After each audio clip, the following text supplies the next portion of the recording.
আসলে বর আজকে রেগে আছে, মুড অফ হয়ে আছে, সেই জন্য এত গম্ভীর হয়ে আছে। নমস্কার সবাইকে, আমি বিপাশা আমার চ্যানেলে সকলকে স্বাগত জানাই আরো একটা নতুন সুন্দর ব্লগে। আশা করি যে যেখানে আছেন ভালো আছেন এবং সুস্থ আছেন।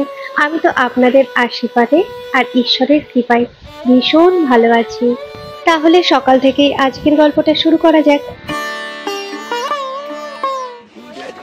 আমিও যাবো। সকালবেলায় বড়মশাই ঘুম থেকে উঠে বাজারে গেল মাছ আনতে। সকালে রান্না বান্নাটাও তো আছে, এদিকে বড়মশাই আবার বলে গেল দুজনা মিস্ত্রি আসবে। মিস্ত্রি কি করতে আসবে, কেন আসবে সেটা না হয় পরেই বলছি। তার আগে একটু পাড়ার দোকানে যাব। ওদিকে বোন আবার ফোন করে বলল, তাড়াতাড়ি সমস্ত কাজকর্ম সেরে নে, দুপুরে একটু আমার সঙ্গে করিমপুরে যেতে হবে, কিছু কেনাকাটার বাকি। আমি যে কি করি এখন নিজেই বুঝে উঠতে পারছি না। এদিকে মিস্ত্রি, সমস্ত কাজকর্ম, ওদিকে দুপুরে আবার করিমপুরে যেতে হবে। এখন যদি ঝটপট কাজগুলো করে না নিই, আমি জানি না বাবা কোন দিকে যাব, সেটাই বুঝে উঠতে পারছি না। যাই হোক, ঝটপট যাই, প্রয়োজনীয় জিনিসগুলো নিয়ে আসি। দোকানে যেতে গিয়ে দেখা হয়ে গেল এই পুচকুটার সঙ্গে। ওর সঙ্গে কিছুক্ষণ কথা বলতেই ওর ভাগের ললিপপটা আমায় দিয়ে দিতে গেল। ও যে এত মিষ্টি একটা বাচ্চা, সে কথা আর কি বলবো। বলতে বলতে চলে এসেছি দোকানে। এদিকে আবার ভ্যান ভর্তি আম নিয়ে এসছে পাড়ায় বিক্রি করতে। না না, আমি আর এখন আমটাম কিছুই নিচ্ছি না, দোকানের জিনিসগুলো নিয়ে চলে এসেছি বাড়ি। পাতাগুলো দেখুন একবার, খুব বড় বড় হয়েছে, বেশ ভাল লাগছে। আর মজার কথা, ওই দেখুন ছোট্ট একটা পদ্ম ফুলের কুড়ি এসছে। এইটা দেখে যে কি ভালো লাগছে। এই পদ্ম ফুলের গাছটা পরিচর্যা মানে পুরো ক্রেডিট তৈরি করার পিছনে আজকে কুড়িটাও এসছে, সেই পুরো ক্রেডিটটা যাচ্ছে হচ্ছে বরমশাইয়ের। Thank you. গাছটা আমার বড় করে ফুলের কুড়িটা এসছে। আসলে বর আজকে রেগে আছে, মুড অফ হয়ে আছে, সেই জন্য এত গম্ভীর হয়ে আছে, সেই জন্য কোনো কথা বলছে না। ঘরের মধ্যে একটা পায়খানা বাথরুম হবে, তারই চেম্বার তৈরি করছে এখানে মিস্ত্রি। মিস্ত্রিদের চা বিস্কিট দিয়ে আমি একটু ওপরে এসেছি দেখতে। যাই এবার নিচে যাই, রান্না বান্নাটাও চাপাই গিয়ে, ওনাদের তো খেতেও দিতে হবে, তারপর আবার আমায় যেতেও হবে। রান্না বান্না সবকিছুই হয়ে গেছে, এখানে শুধু বাকি আছে শ্বশুর মশাইয়ের জন্য কুচে মাছের ঝোল। করেছি পাতলা করে মুসুর ডাল, সঙ্গে মুচমুচে কাঁচা কলা ভাজা, আর পাঁচমেশালি সবজি দিয়ে নিরামিষ, আর করেছি বাটা মাছের সর্ষে বাটা। খুবই তাড়াহুড়োর মাঝে এটুকুই আমি করতে পেরেছি। সবারই খাওয়া দাওয়া হয়ে গেছে বেশ কিছুক্ষণ আগে। এখানে সিমেন্ট, বালি, খোয়া, রড আর দুটো পাইপ, এই মালগুলো আনতে বাকি ছিল। বরমশাই সেটা টোটোয় করে নিয়ে এসেছে।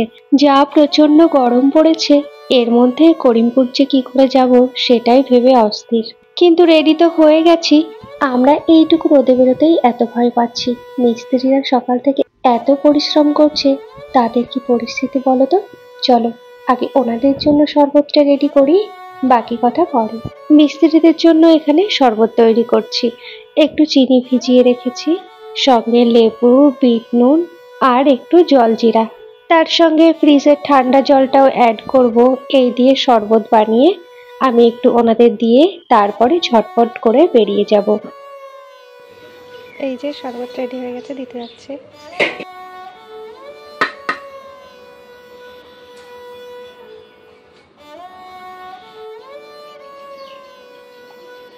কাজ অনেকটাই এগিয়েছে, কিন্তু এখনো অনেক কাজই বাকি। আগামী দিনও মিস্ত্রি আসবে।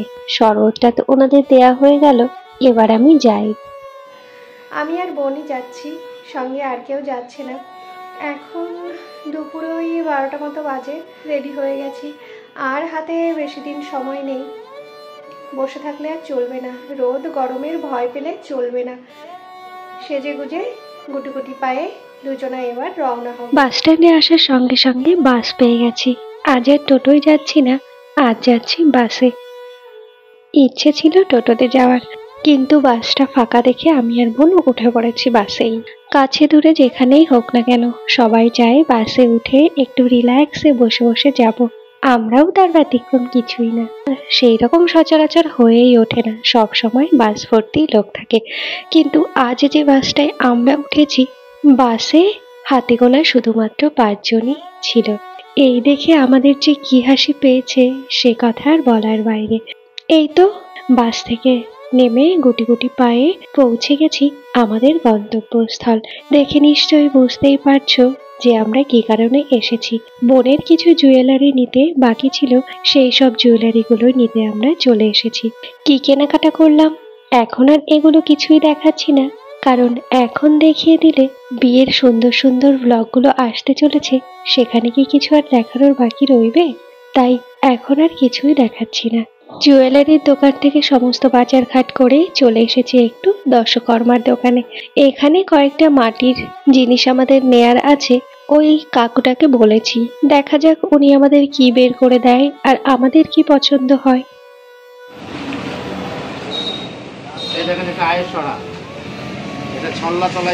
এই যে জিনিসটা দেখিয়েছে এটা আমাদের লাগবে না, ওনাকে বলাই উনি শুধুই বলছে এটাই নিয়ে যাও, এটাই নিয়ে যাও। আমাদের প্রয়োজনীয় জিনিস শুধুমাত্র দুটোই পেয়েছি, এছাড়া কিছুই পাইনি। আর যে সমস্ত জিনিস ওনার কাছে চাইলাম কোয়ালিটি অনুযায়ী প্রচুর দাম বলছে, সেই জন্য আর নিইনি। প্রয়োজনীয় সমস্ত সামগ্রী পাইনি বলে বোনের মনটা একটু খারাপ হচ্ছিল। যাই হোক, কাকুর দোকানে কিছু মাটির জিনিস দেখে আমাদের একটা অভিজ্ঞতা হয়েছে। তাকে বললাম মাটির জিনিসগুলো না হয় আমরা বাজারে একদিন গিয়ে কিনে আনবো, তার সঙ্গে ফেব্রিকও কয়েকটা কালার কিনে আনবো। কাকুর দোকানে তো দেখেই এলাম, মানুষ চেষ্টা করলে পারে না এমনই কিছুই নেই। আশা করি নেট দেখে দেখে আরো ভালো আইডিয়া পাবো, আমরাই নিজেরা মাটির পাত্রগুলো কালার করে নেব। এই বলে তার মনটাকে একটু খুশি করে টাটা জানিয়ে আজকের ব্লগটি এখানেই শেষ করছি।